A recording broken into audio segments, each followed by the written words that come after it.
Welcome to History Sucks, the place where ancient civilizations make you go, wait, they did what now? Today we're talking about how ancient Romans went to the toilet. Brace yourself. It's not pretty. Actually, it's horrifying. The Romans did not have toilet paper. Not even leaves. Not even sand. What they had was a sponge. On a stick. Shared. By everyone. It was called a tersorium. And it lived in a bucket of salty vinegar water. In the public toilets. Right there, next to your feet. One guy finishes his business. Swish swish. Back in the bucket. Next. Roman toilets had no stalls. No privacy. Just a long marble bench, with holes. Pooping was social. You could chat. Gossip.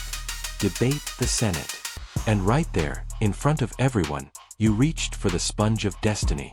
So here's the question, why? Why would they do this? Romans were big on plumbing. Their sewers were great. Their hygiene, not so much. They believed vinegar killed all germs. Boom. Disinfected. Also, they didn't know about bacteria. So, shared sponge? Totally reasonable. But wait, it gets worse. Roman toilets were haunted. Kind of. People believed demons lived in the sewers. So toilets had protective spells carved on the walls. Also, rats. Giant rats. And snakes. Crawling up. Into your... Yeah. Public pooping was terrifying. And they still shared the sponge. So, did people get sick from the sponge? Oh yeah. Sponges probably spread dysentery, typhoid, and a lot of unpronounceable Latin diseases. Imagine you're already stressed about taxes, and now you've got butt plague. Thanks, Rome. How do we know all this? Because archaeologists found them. In places like Herculaneum, they found public toilets, vinegar jars, and sponge sticks. Can you imagine being the intern who had to test that? Congratulations, you now hold 2,000-year-old poop tech. So when did humanity finally say, hey, maybe let's not share but sticks?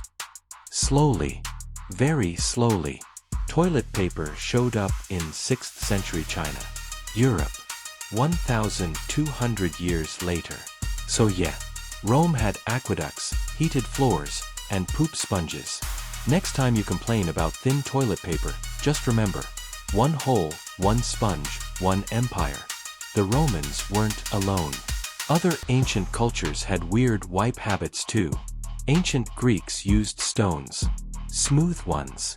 They called them pessoi. Some even engraved enemies' names on them. History's pettiest revenge. In China, they had bamboo sticks called cho. Effective. Not comfortable. But still. Rome really committed to the shared sponge. The tersorium stayed around for centuries. It was a toilet tradition, soaked in vinegar. Historians still argue about it. Some say they used sponges. Some say cloth. What no one argues about, it was gross. So why does this matter? Because ancient people were just people. They had solutions. Just not great ones. They did their best with what they had. And really, history is just one long story of us trying to stay clean. So next time you're in a clean bathroom, thank plumbing. And maybe, thank vinegar. A little. But mostly, thank the fact we don't share but sponges anymore. We made it. One flush at a time. Thanks for watching History Sucks. Like, comment, and subscribe before the sponge returns. And remember, history stinks. But with us, it's hilarious.